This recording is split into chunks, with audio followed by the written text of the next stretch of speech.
John R. came out to help me install the door bucks. We actually used 2x12s for the top sills and cut them to match the wall curvature. Each time we go off camera, all the birds come back, and to see a separate video of the birds, you can click here. Unfortunately, I forgot my hammer drill, so we couldn't properly attach the bucks to the footings. Instead, we focused on marking the radii and prepping the bucks.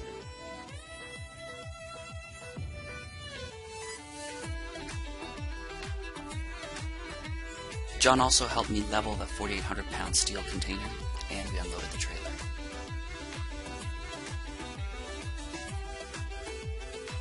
The next day I started by wrapping the tops of the door bucks to keep some of the weather off. I remembered the hammer drill this time, and I got to work drilling into the footing and screwing things down with Tapcon screws. You can find more detail in the write-up on the website, see the link below, and I'll post a separate video here. All this running around here is double-checking my alignments. The center stone had shifted by a couple degrees, and I needed to line it up again. This time I staked it down with 8-inch nails through the holes that I prepared. Then I got back to laying track. It extends past the corner to form a pilaster to help support the main floor footings.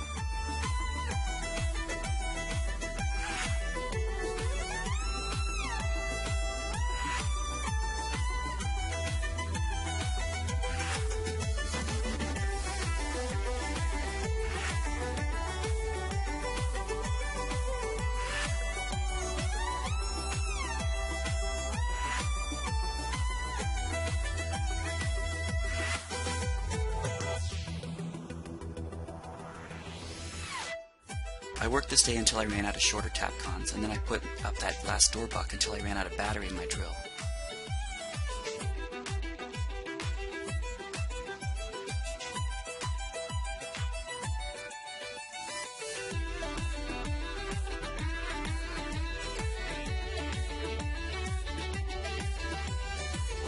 The next day I brought one of my boys.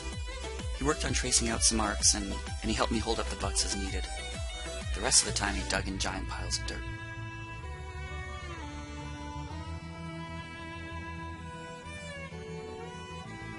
He had packed a lunch, and we set up the canopy where we could get a nice breeze and look at the birds. He went back to playing, and I went back to work.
Mostly done, but I need to pack up and head home.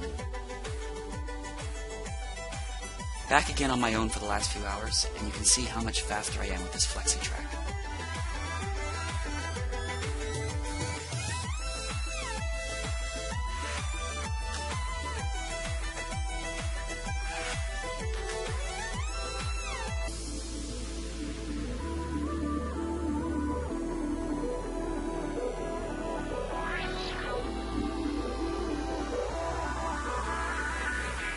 I realized a bit of an alignment issue while working on the straight track in this closet area.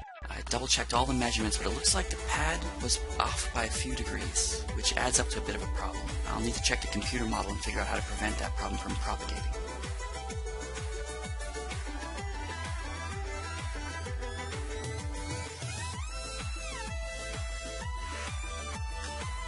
I did those last 30 feet of FlexiTrack in about 40 minutes. Pretty good compared to my initial velocity.